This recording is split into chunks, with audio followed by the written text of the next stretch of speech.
ఓం గం గణపతయే నమః. జ్ఞానానందమయం దేవం నిర్మలస్ఫటికాకృతిం ఆధారం సర్వవిద్యానాం శ్రీ హయగ్రీవముపాస్మహే.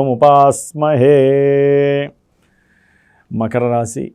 మకర రాశికి అష్టమ రాశి అయినటువంటి సింహరాశిలోకి సూర్యభగవానుడు ఈ ఆగస్టు 17 నుంచి సెప్టెంబర్ 16వ తేదీ వరకు కూడా తన యొక్క సంచారాన్ని జరుపుతూ, మరి ఈ యొక్క సూర్యభగవానుడు అష్టమంలో తన యొక్క స్వక్షేత్రంలో ఉండి కేతువుతో కలిసి ఉండటం ఒక రకంగా ఇబ్బందికరము, దోషప్రదము.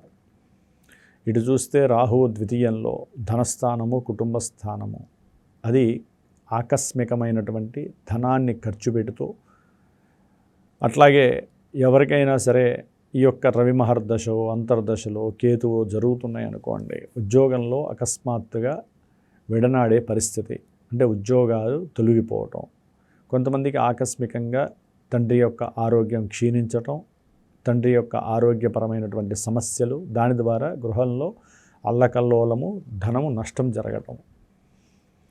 అట్లాగే ఉద్యోగంలో వీరికన్నా అధికారుల వలన వీరు అవమానింపబడటము, దాని ద్వారా ఉద్యోగంలో ఉండాలా వద్దా అనేటటువంటి మీమాంసలో పడుతూ కొత్తగా ఏదైనా సరే ఉద్యోగ అవకాశాల కోసం ప్రయత్నాలు చేయటం, ఆ ప్రయత్నాల్లో విఫలత్వం కలగటం. ఎందుకంటే ఈ యొక్క మకర రాశికి అధిపతి శని భగవానుడు కూడా వక్రించి 3వ స్థానంలో ఉండి వీరు తీసుకునే నిర్ణయాలు, చేసే ప్రయత్నాలు కానివ్వండి, వీరి యొక్క ఆలోచనలు కానివ్వండి, పూర్తిగా కొన్ని కోరికలు నెరవేరుతాయేమో అనేటువంటి ఊహ అపోహ తప్ప అవి సాధ్యమైనంత వరకు నెరవేరే దానికి తక్కువ స్థాయిలో ఉంటాయి. ప్రతిదీ ఫెయిల్యూర్స్ అయ్యే అవకాశాలు ఎక్కువగా మకర రాశి వారికి ఉన్నాయి. కాబట్టి ఉద్యోగ వ్యవస్థలో కొంచెం జాగ్రత్తగా ఉండటం చాలా మంచిది.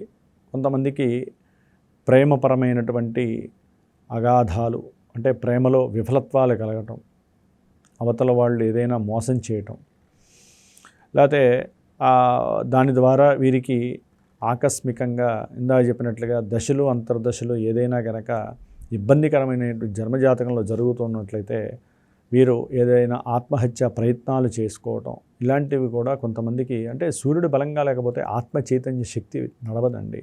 అంటే లోపల సోల్ ఎనర్జీ లేకపోతే విపరీత ఆలోచనలు, రకరకాల దుర్మార్గపరమైనటువంటి చర్యలను కూడా సూచిస్తూ ఉంటాయి. కాబట్టి కొంచెం, ఎందుకంటే శుక్రుడు బలంగా లేడు ఇక్కడ, ప్రేమకారకుడు. అట్లాగే ఈ మకర రాశి వారికి 5వ స్థానాధిపతి శుక్రుడు, మరి ఆయన బాలేనప్పుడు కొంచెం ఇబ్బందికరంగా ఉంటుంది. ఉద్యోగంలో కూడా మరి ధనపరమైనటువంటి సమస్యలు కలగడానికి అవకాశం ఉంటుంది. సెప్టెంబర్ 3 తర్వాత మళ్ళీ పోయినటువంటి ఉద్యోగాన్ని వీరు తెలివితేటలతో తెచ్చుకునేటటువంటి పరిస్థితి కలుగుతుంది. ఈ యొక్క శుక్రగ్రహము సొంత రాశిలోకి వచ్చినప్పుడు మంచి ఉద్యోగంలో అవకాశాలు కలుగుతాయి. అయితే మకర రాశి వారికి 6వ స్థానంలో ఉన్నటువంటి కుజుడు మంచి యోగాన్ని కలుగజేస్తూ ఉంటాడు. ఈ నెల రోజులు కూడా శత్రువుల్ని కానివ్వండి, రోగాదుల్ని కానివ్వండి, రుణాదుల్ని కానివ్వండి సాధ్యమైనంత వరకు తగ్గించే ప్రయత్నము చేయటంలో అనుకూలంగా ఉంటాడు. అయితే కొంత గృహపరమైనటువంటి విషయాలలో కానీ, విద్యార్థులకైతే కనుక విద్యాపరమైనటువంటి వ్రాసేటటువంటి విషయాల్లో కానివ్వండి, అంటే ఏదైనా ఉద్యోగ సంబంధిత విషయాలకి ఈ చదువుకునేటటువంటి విద్యార్థులు వ్రాతపూర్వకంగా కానీ, ఓరల్గా కానీ, ఏదైనా సరే ఇంటర్వ్యూలకి అటెండ్ అయినా, వ్రాత పరీక్షలు రాసేటప్పుడైనా కొంచెం ఇబ్బందులు కలగడానికి అవకాశాలు ఉంటాయి, మేధస్సు తగ్గడానికి అవకాశాలు ఉంటాయి. సెప్టెంబరు 3 తర్వాత మళ్ళీ అనుకూలత వస్తుంది. సెప్టెంబర్ 7 తర్వాత విజయపరం అవకాశాలు ఉంటాయి, సాధించే అవకాశాలు ఉంటాయి. కాబట్టి గృహపరమైనటువంటి, భూపరమైనటువంటి విషయాలు, వాటి అమ్మకాలకి సంబంధించిన విషయాలు, దాని పరంగా ఏదైనా సరే వీరు అప్పులు చేసి ఉన్నా ఆ అప్పులకి సంబంధించిన బర్డెన్స్ ఎక్కువగా ఉండుతాయి. అది అయిన వాళ్ళు కావచ్చు, అన్నదమ్ములు కావచ్చు, లేకపోతే ఉద్యోగంలో పనిచేసేటటువంటి ఎవరి ద్వారా కావచ్చు, తల్లి ద్వారా కావచ్చు, అన్న ద్వారా కావచ్చు, అక్క ద్వారా కావచ్చు, ఎవరి ద్వారా అయినా సరే వీళ్ళు ఇల్లు కట్టుకోవడానికో, ఇల్లు కొనుక్కోవడానికో, స్థలం కొనుక్కోవడానికో ధనము అప్పుగా స్వీకరించినప్పుడు ఇప్పుడు ఆర్థికంగా వారికి స్ట్రెస్ అనేది ఎక్కువగా ఉంటుంది. కుటుంబపరంగా ఎక్కువ స్ట్రెస్ అవ్వడానికి అవకాశం ఉంటుంది. కాబట్టి కుజగ్రహం అనేటటువంటిది అవకాశం ఉన్నప్పటికీ, అనుకూలంగా ఉన్నప్పటికీ కూడా ఈ విషయాల యందు ఇబ్బందులు, అటు విద్యార్థులకి, ఇటు భూములు, ఇల్లులు కొనటువంటి వారికి. కాబట్టి కుజగ్రహము ఎప్పుడైతే సెప్టెంబర్ 7 తర్వాత 9వ స్థానంలోకి వస్తుందో, ఉద్యోగరీత్యా వీరు ఏదైనా విదేశాలకు వెళ్ళాలనుకునే వారికి కొంత అవకాశం మెండుగా ఉండటానికి మకర రాశికి ఉంది. అట్లాగే తండ్రి గారికి సంబంధించి ఏదైనా ధనము అప్పుగా తీసుకున్నట్లయితే ఆ అప్పులు తీర్చేటటువంటి అవకాశము కలుగుతుంది.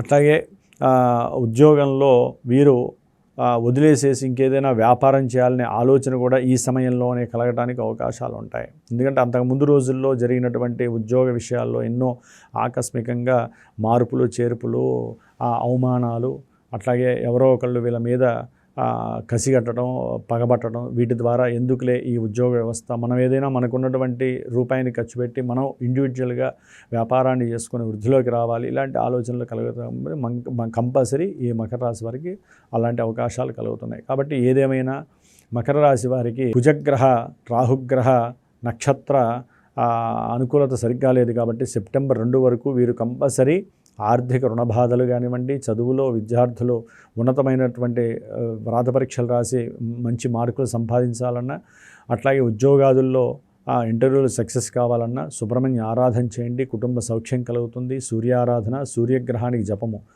అట్లాగే సప్తమంలో గురుగ్రహ ప్రభావం వలన కూడా ఈయన ఎప్పుడైతే ఆగస్టు 21, 22 తర్వాత ఈ గురుగ్రహం బుధ నక్షత్రంలోకి వస్తుంది. కాబట్టి బుధ నక్షత్రంలోకి వచ్చినప్పుడు భార్య యొక్క ఆరోగ్య విషయంలో చాలా స్ట్రగుల్స్ సెప్టెంబర్ 7 వరకు కూడా పడడానికి అవకాశాలు ఉంటాయి. భార్యాభర్తల యొక్క విషయాలలో భార్యాభర్త ఎవరైనా సరే. కాబట్టి ఇక్కడ ఒక గురు బలం ఒకటే వీరికి మెండుగా ఉంది, కుజగ్రహ బలం ఒకటే మెండుగా ఉంది. రవి, కేతు, రాహు, అట్లాగే వక్రించిన శని, శుక్రగ్రహ బలం కూడా సెప్టెంబర్ 3 వరకు లేదు. తర్వాత కూడా 10వ స్థానంలో అంత మంచిది కాదు అది. కాబట్టి వీరు ఈ గ్రహాలన్నిటికీ కూడా జపశాంతులు, హోమశాంతులు, దాన ధర్మాదులు చేసుకోవటం అత్యంత శుభప్రదాన్ని కలుగజేస్తుంది.